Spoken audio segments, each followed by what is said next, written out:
नमस्कार मित्रांनो, आपल्या यूट्यूब चॅनलमध्ये खूप खूप स्वागत आहे. तुम्हाला जर माझा व्हिडिओ आवडला असेल तर लाईक, सबस्क्राईब आणि शेअर करायला विसरू नका. आज आपण सॉलिड स्टेटमधील आयसोमॉर्फिझम्स अँड पॉलिमॉर्फिझमचा अभ्यास करूया. पहिला पार्ट आहे isomorphisms. In Greek word iso means same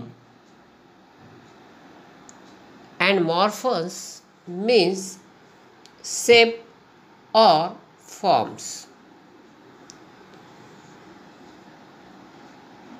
The definitions of isomorphisms are: if two or more substances having a same crystalline structures are said to be isomorphous, and phenomena is called as isomorphisms. म्हणजे आयसोमॉर्फिझममध्ये दोन किंवा दोनपेक्षा अधिक substance चे crystalline structure हे सारखे असतात, म्हणून त्याला आयसोमॉर्फिझम असं म्हटलं जातं. In this substance the chemical compositions has same atomic numbers. त्यांच्यामध्ये ॲटॉमिक नंबर हे सारखे असतात. The most important points are: more than the one compound is involved in isomorphisms. They have the different physical and chemical properties. Next point is: two compounds have same empirical formula. For example, NaF and MgO.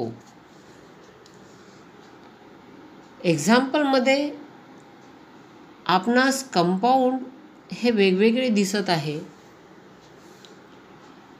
परंतु त्या कंपाऊंडचं structure हे similar असतं, म्हणजे सारखं असतं.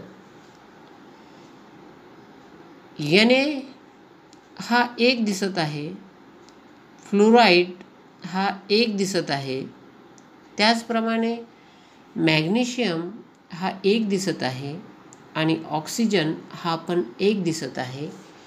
म्हणजेच त्यामधील ratio जो असतो तो रेशो आपणास असा दाखवता येईल 1:1. Second point is polymorphisms. In Greek word poly means many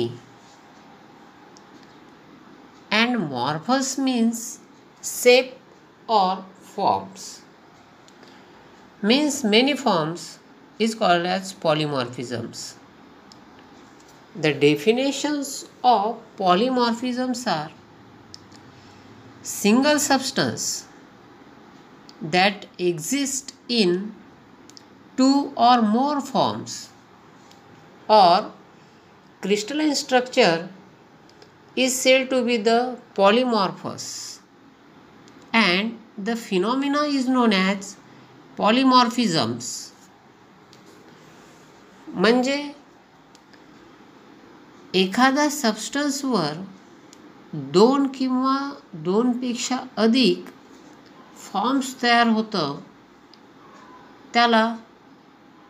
त्याच्या फिनॉमिनाला पॉलिमॉर्फिझम्स असं म्हटलं जातं. Polymorphs of substance are form under the different conditions. त्यामध्ये वेगवेगळे असे कंडिशन्स असतात. In polymorphisms one compound is only one compound is involved. Next point is they have same chemical properties and different some physical properties. The next point, only one compound is involved. For example, according to definitions, single substance, that is a calcium carbonate, that exists in two or more forms, that is calcite and aragonite. These are two forms. Therefore, it is called as the example of polymorphism is calcites and aragonite are two forms of calcium carbonate, and this is the some important points of polymorphisms.